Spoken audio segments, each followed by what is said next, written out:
Hello and welcome everyone. Myself Amit Chaturvedi and I welcome all of you in Versatile Brains. दोस्तों power of subconscious mind book की जो review series चल रही है उसमें 8 chapters हम लोग ऑलरेडी डिस्कस कर चुके हैं। अगर आपने वो वीडियोस नहीं देखे हैं तो आप प्लीज़ इस चैनल की प्लेलिस्ट में जाइए और वो सारे वीडियो पहले देख लीजिए ताकि आपको ये वीडियो ठीक से समझ में आ सके। तो दोस्तों आज हम डिस्कस करने वाले हैं इसी बुक का 9वां चैप्टर और ये चैप्टर बहुत ही एक्साइटिंग और इंटरेस्टिंग होने वाला है आप सभी लोगों के लिए। इस चैप्टर में जो भी चीज़ें लिखी हुई हैं उनको जानने के बाद, समझने के बाद आपके लिए अपनी लाइफ में चीज़ें और आसान होने वाली हैं। तो इस वीडियो को लास्ट तक देखिए और अगर आपने चैनल को सब्सक्राइब नहीं किया है तो प्लीज़ इस चैनल को सब्सक्राइब कर लीजिए। तो चलिए शुरू करते हैं।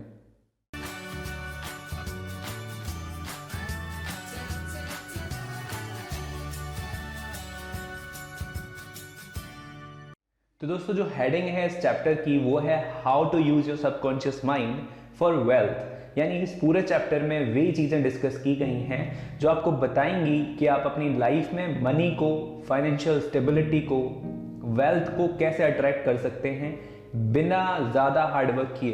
दोस्तों इस चैप्टर का टाइटल ये कहता है कि कई लोग ऐसा मानते हैं कि आपको पैसा कमाने के लिए या अपने आप को इकोनॉमिकली स्टैब्लिश करने के लिए बहुत जी तोड़ मेहनत करनी होती है।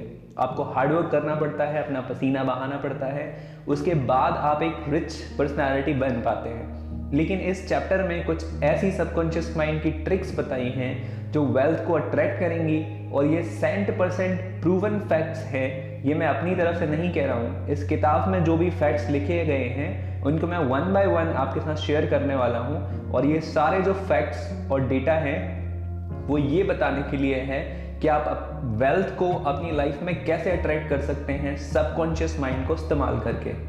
तो दोस्तों इस चैप्टर में जो पहला पॉइंट है वो कहता है कि wealth is of the mind. यानी एक थोड़ी सी टेक्निकल चीज समझने की जरूरत है। ये चैप्टर हमें बताता है फर्स्ट पॉइंट में कि जो वेल्थ है, जो इकोनॉमिकल स्टैब्लिशमेंट है या जो मनी है वो एक अपने सबकॉन्शियस माइंड का एक छोटा सा कन्विक्शन होता है। कन्विक्शन इन द सेंस कि आपको ऐसा बिलीव करने की ज़रूरत होती है, ऐसा अपने सबकॉन्शियस माइंड को बिलीव दिलाने की ज़रूरत होती है that you are attracting the wealth, you are attracting the money. अब इस बुक के फर्स्ट पॉइंट में ही एक फनी सी चीज़ लिखी गई है कि आप ऐसा नहीं कर सकते कि आप बार बार दोहराएं कि आई एम अ बिलियनियर तो आप बिलियनियर बन जाएंगे।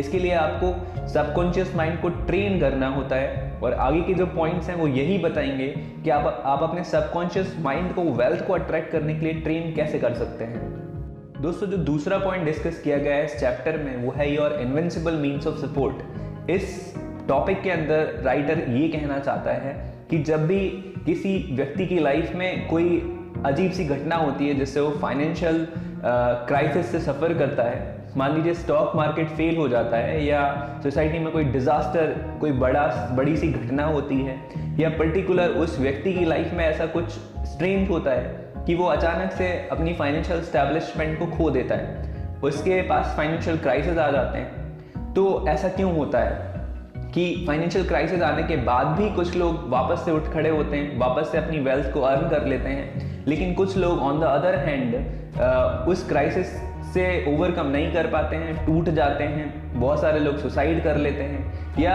जो बहुत सारे लोग हैं सर्वाइव कर भी जाते हैं लाइफ को, लेकिन वो रेस्ट ऑफ द लाइफ यानी उनके बचे हुए जीवन में एज अ पुअर पर्सन बिताते हैं। तो your invincible means of support को समझाने के लिए इस टॉपिक को यहाँ पर मेंशन किया गया है कि फाइनेंशियल क्राइसिस होने के बावजूद भी यानी या फिर कोई बड़ा डिजास्टर अपनी लाइफ में आने के बावजूद भी वो लोग कैसे सर्वाइव कर जाते हैं। जिन लोगों के पास अपने सबकॉन्शियस माइंड को कंट्रोल करने की पावर होती है कि वो वेल्थ को अट्रैक्ट तब भी कर ले जाते हैं, एक बड़ा डिजास्टर होने के बाद भी, बड़ा फाइनेंशियल क्राइसिस होने के बाद भी, उनके सारे शेयर्स डूबने के बाद भी उनकी लाइफ में ऐसा कोई बड़ी चीज़ नहीं होती है कि वो सर्वाइव ना कर पाए। तो ऐसा वो कैसे कर लेते हैं आगे के पॉइंट्स में यही समझाया गया है।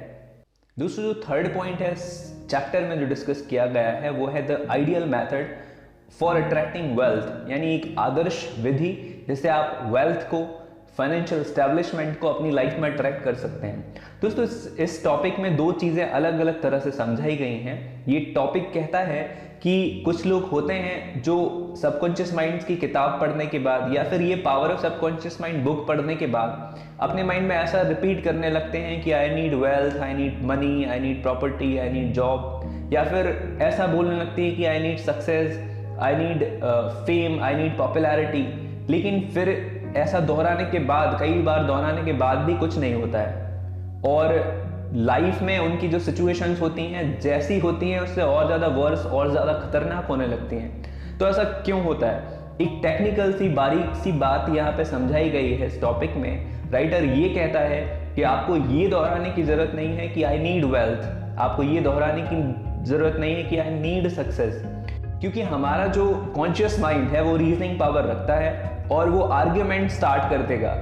आप जैसे ही दोहराएंगे I need wealth, I need success, I need money, तो वो आर्ग्यू करना शुरू करेगा और उस आर्ग्यूमेंट में बहुत सारे ऐसे फैक्ट्स एंड चीज़ें आएंगी जिनकी वजह से आपका माइंड सबकॉन्शियस माइंड को ट्रेन करने की जगह आर्ग्यूमेंट में उलझ जाएगा। वो आपको बताएगा कि आपके स्टॉक्स नीचे जाते जा रहे हैं, आप कैसे, आपके पास पैसा आएगा, या आप वेल्दी कैसे हो जाओगे, पूरी कंट्री की इकोनॉमी खराब चल रही है आजकल, पूरा जीडीपी डाउन जा रहा है, आप कैसे रिच हो जाएंगे। तो अगर आप अपने सबकॉन्शियस माइंड में ऐसी चीज़ें रिपीट करने की कोशिश करते हैं जिन पर आर्ग्यू किया जा सकता है, तो वो मेथड काम नहीं आने वाली है। ये टॉपिक ऐसा सजेस्ट करता है कि आप अपने सबकॉन्शियस माइंड को ऐसे स्टिमुलेशन दें जिन पर कोई भी आर्ग्यू नहीं किया जा सकता है, क्योंकि ये टॉपिक कहता है कि हमारा सबकॉन्शियस माइंड एक बैंक की तरह है, जो भी आप उसमें डिपॉजिट करेंगे वो आपको इंटरेस्ट के साथ कुछ दिन बाद लौटाना चालू कर देगा।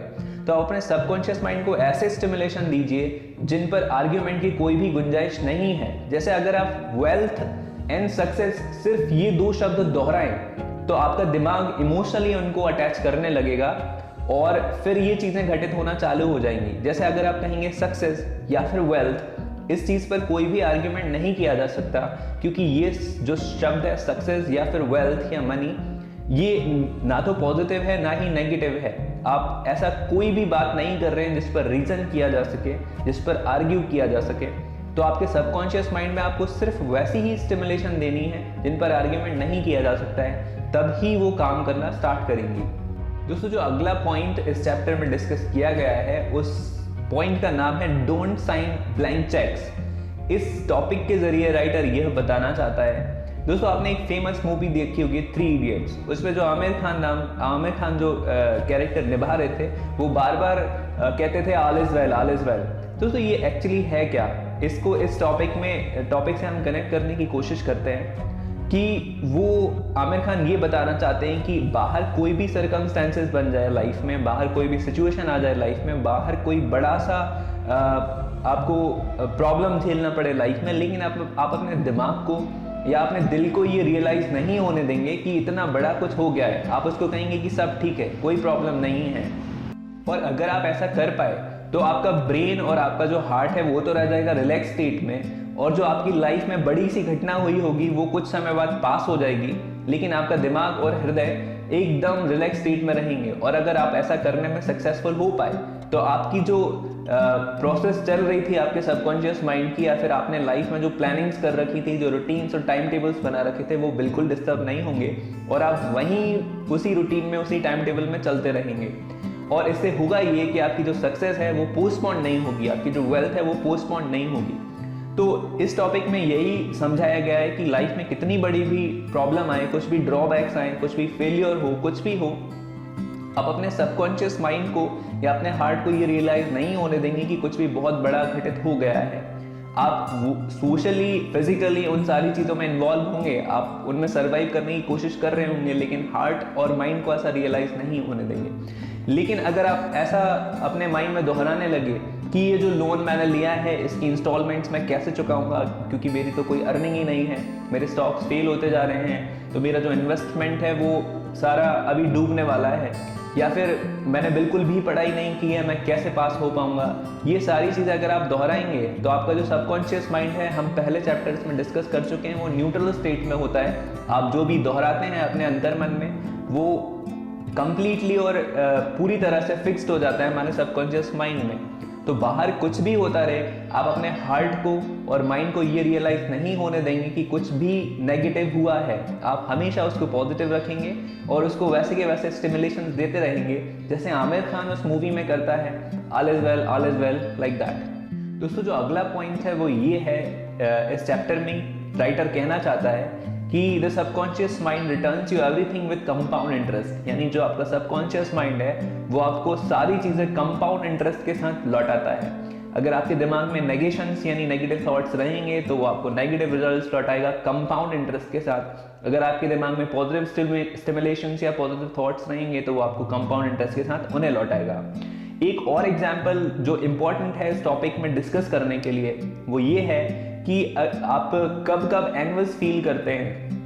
दोस्तों समझने की कोशिश ये करना है कि जो भी चीज़ें आप अपनी लाइफ में चाहते हैं, चाहे वो जॉब हो, चाहे वो मनी हो, चाहे वो वेल्थ हो, चाहे वो हेल्थ हो या फेम हो, पॉपुलैरिटी हो, इंटेलिजेंसी हो, कुछ भी हो, जो भी आप अपनी लाइफ में चाहते हैं, अगर आप वो चीज़ें किसी दूसरे व्यक्ति को पाते हुए देखते हैं तो क्या आप एनवस फील करते हैं? क्या आप जेलस फील करते हैं? क्या आपके दिमाग में आता है कि आप पीछे ही रहते चले जा रहे हैं और बहुत सारे लोग जो आपके साथ में थे वो आपको कॉम्पीट करके आगे निकल गए हैं, वो सारी चीज़ें उनको मिल रही हैं जो एक्चुअली आप चाहते थे अपनी लाइफ में? अगर आप ऐसा जेलस और एनवस फील करते हैं तो उस समय सबकॉन्शियसली आप अपने दिमाग से मनी को, फेम को, वेल्थ को या जो भी चीज़ आप चाहते हैं उसको उस व्यक्ति की तरफ ट्रांसफ़र कर रहे होते हैं।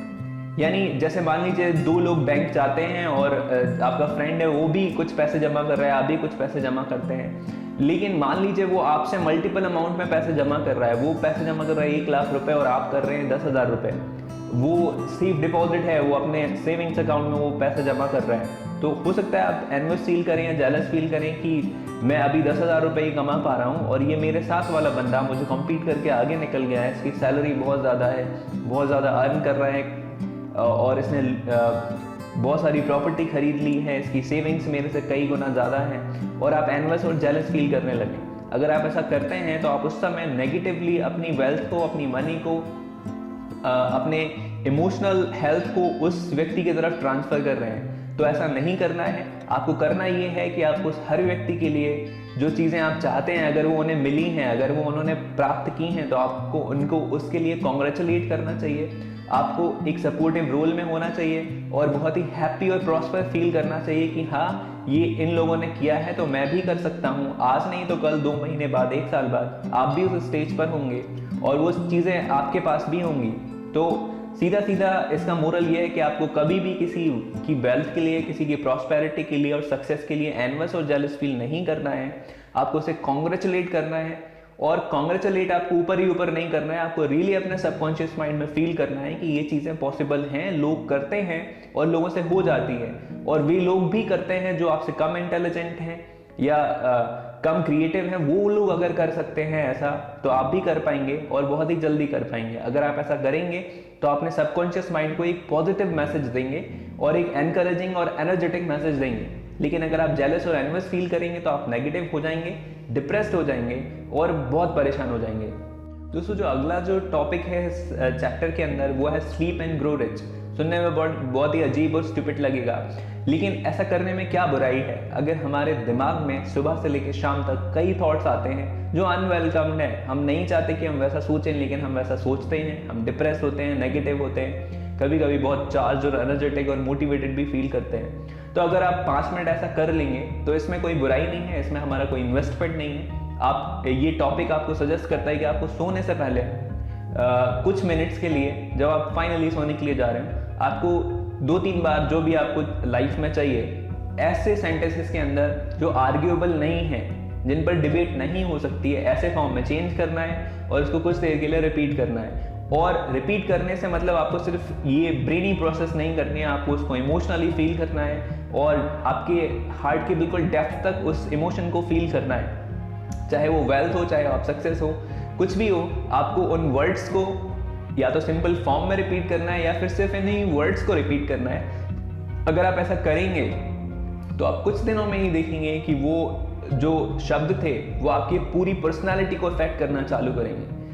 ये बुक ऐसा भी सजेस्ट करती है कि आपकी जो वेल्थ है, आपका जो धन है, आपकी जो प्रॉपर्टी है, वो किसी स्टॉक मार्केट पे डिपेंड नहीं करती, किसी बिजनेस पर डिपेंड नहीं करती, किसी भी जॉब पर डिपेंड नहीं करती या किसी भी व्यक्ति पर डिपेंड नहीं करती, वो डिपेंड करती है आपके ऊपर। अगर आप उस मैच्योर लेवल से इमोशनली उस फीलिंग को फील कर पाते हैं तो आपके आसपास ऐसी चीज़ें इकट्ठी होने लगती हैं, आपके आसपास ऐसे लोग इकट्ठे होने लगते हैं, आपके आसपास ऐसी अपॉर्चुनिटीज़ आने लगती हैं कि वो वेल्थ और प्रॉपर्टी और सक्सेस अपने आप आपकी लाइफ में घटित होने लगती है। तो आपको जनरली ऐसा फील करना है सोने से पहले कंप्लीटली कि आप वेल्दी हैं, आप सक्सेसफुल हैं, आप इंटेलिजेंट हैं, व्हाटएवर जो भी आप एक्सपेक्ट करते हैं अपनी लाइफ से।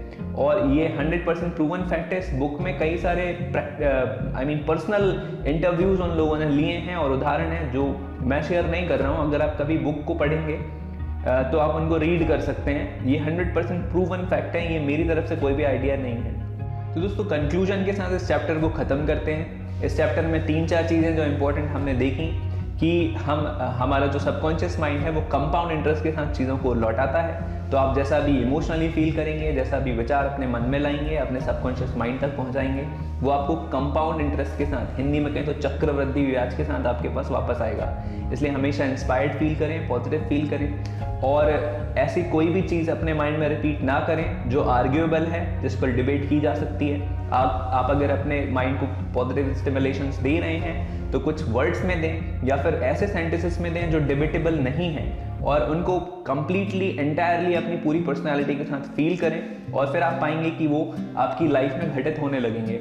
जो दूसरा इंपॉर्टेंट पॉइंट हमने इस चैप्टर में देखा वो ये था कि अगर आपके आसपास वाला कोई आपका रिलेटिव, आपका फ्रेंड या कोई भी किसी भी तरह की सक्सेस को, प्रॉस्पेरिटी को प्राप्त करता है तो आपको एनवियस और जेलस फील नहीं करना है उस व्यक्ति के लिए कि वो बहुत ज़्यादा लकी है या वो बहुत जल्दी सक्सेसफुल हो गया या उसके अंदर इतना टैलेंट तो था ही नहीं लेकिन फिर भी उसको इतनी सक्सेस मिली। लेकिन मेरे साथ ऐसा क्यों होता है कि मैं अनलकी हूँ, मैं फेलियर मुझे मिलते जा रहे हैं। आपको उसके लिए एनवियस और जेलस फील नहीं करना है, जबकि आपको उसके लिए, सक्सेस के लिए पॉजिटिवली विश करना है और आपको खुश होना है कि उसको प्रॉस्पेरिटी मिली। तो आप अगर ऐसा करेंगे तो आप अपने सबकॉन्शियस माइंड को पॉजिटिवली इंस्पायर करेंगे और वो चीज़ें आपकी लाइफ में भी घटित होंगी। तो दोस्तों ये थी कुछ इंपॉर्टेंट बात जो इस चैप्टर में हमने डिस्कस की। अगर आपको ये चीज़ें कहीं भी लाइफ में हेल्प करें तो आप मुझे नीचे कमेंट सेक्शन में लिखकर बताएं। ये वीडियो आपको कैसा लगा ये भी आप मुझे कमेंट सेक्शन में लिखकर बताइए। अगर आप इस चैनल पर नए हैं तो प्लीज़ इस चैनल को सब्सक्राइब कर लें और बेल आइकन को भी प्रेस कर लें ताकि आगे आने वाले वीडियोस आपको टाइम टू टाइम मिलते रहें। इस चैनल पर हम कई सारी चीज़ें डिस्कस करते हैं जिसमें हमने कई सारी स्टोरीज़ जो IAS और IPS ऑफिसर्स को लेकर थी वो भी हमने डिस्कस की हैं और इंग्लिश से रिलेटेड भी मटेरियल मैं अपलोड करता रहता हूँ। आगे जो सीरीज़ शुरू होने वाली है उसमें हम इंग्लिश के कई सारे chapters, noun, pronoun, verb, adverb, ये सारी चीज़ें हम डिस्कस करने वाले हैं। तो इस चैनल के साथ आप बने रहिए और कई सारी प्लेलिस्ट भी हैं, आप उनमें जाकर उन वीडियोस को भी देख सकते हैं। तो ये वीडियो आपको कैसा लगा नीचे कमेंट सेक्शन में लिख के बताइए और मिलते हैं अगले वीडियो के साथ। तब तक के लिए गुड बाय।